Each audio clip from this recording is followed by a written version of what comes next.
Welcome to Social Media Best Practices for Regulated Industries. Today we'll discuss the factors that make social media marketing for regulated industries different. We'll also discuss some universal and regulated industry best practices. We'll wrap up with some real-life do's and don'ts. Let's get started. The primary reason for social media complexity in regulated industries has to do with the multiple layers of risk. For example, financial entities have legal regulations from organizations such as the Financial Industry Regulatory Authority and the United States Securities and Exchange Commission. The medical industry has similar regulations, including the Health Insurance Portability and Accountability Act and the Food and Drug Administration. Moreover, the rules regarding social media in these arenas are not always clear, and some are open to interpretation. In addition to the legal ramifications, regulated industries are subject to rules from company or corporate authorities.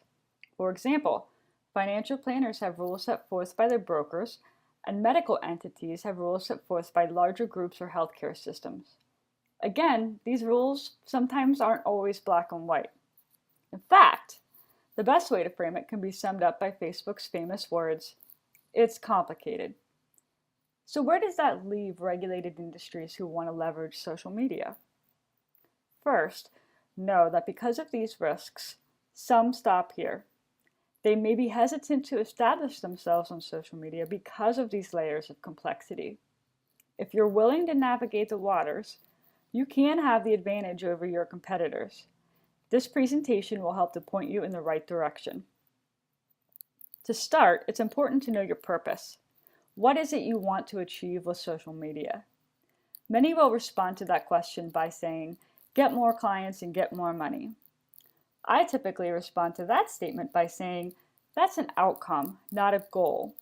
Strong marketing goals include things like driving website traffic, increased visibility, or better communication with clients. I typically recommend that a business selects 2 or 3 goals for a 90-day period.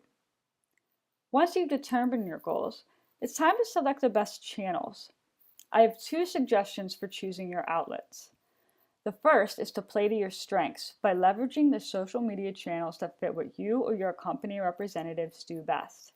For example, if you're a strong speaker, YouTube may be an outlet that you can embrace without having to do too much work.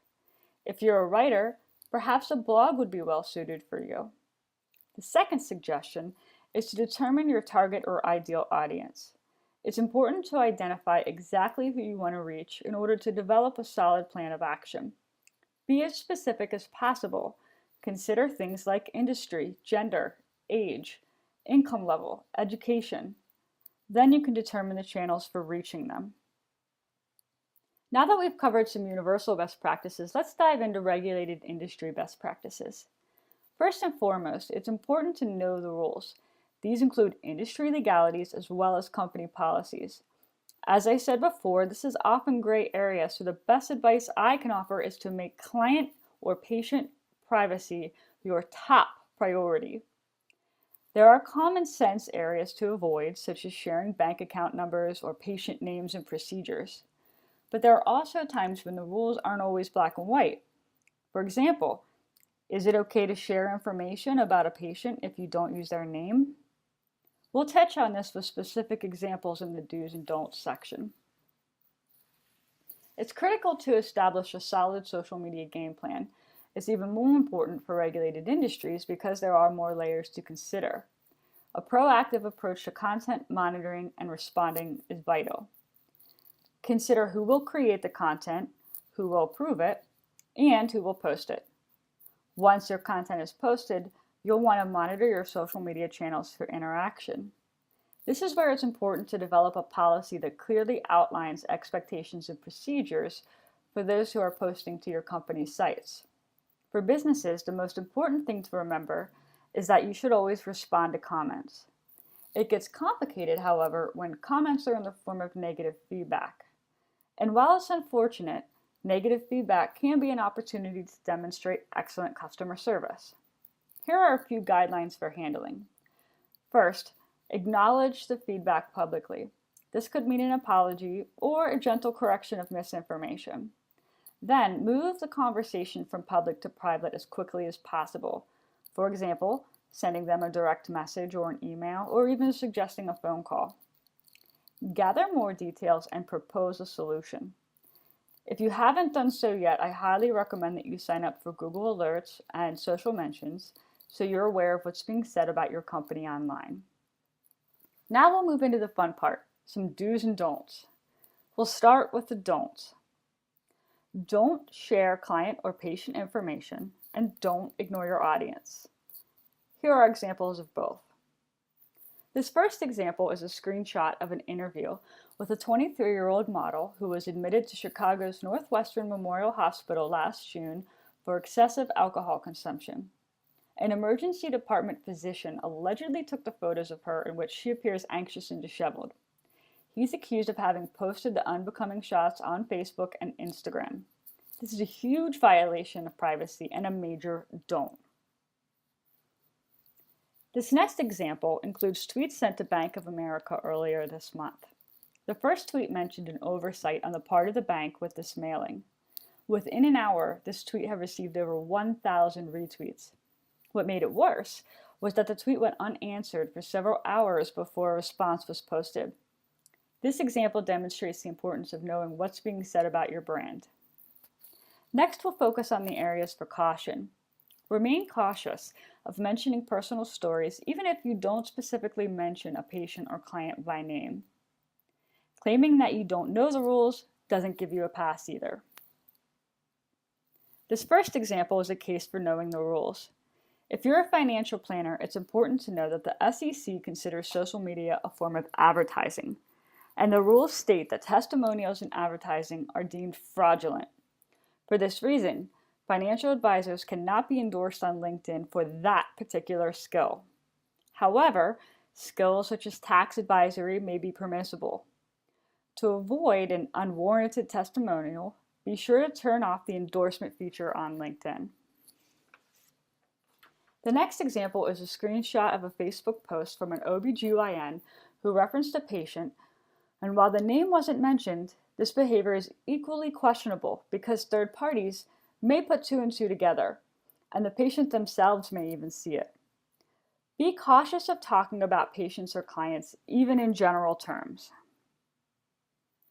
Now, there are certain things any business can do on social media, regardless of their industry. At the forefront is posting internal company news and information. I'm going to share with you some examples using posts from our clients. Humanize your business by sharing information about the people behind the scenes whenever you can. Not only is it allowed, but it's also one of the best ways I've found to generate engagement. Both pictures are examples of clients who showcase their staff in different ways, with one even inviting the audience for a cookout in the middle of winter.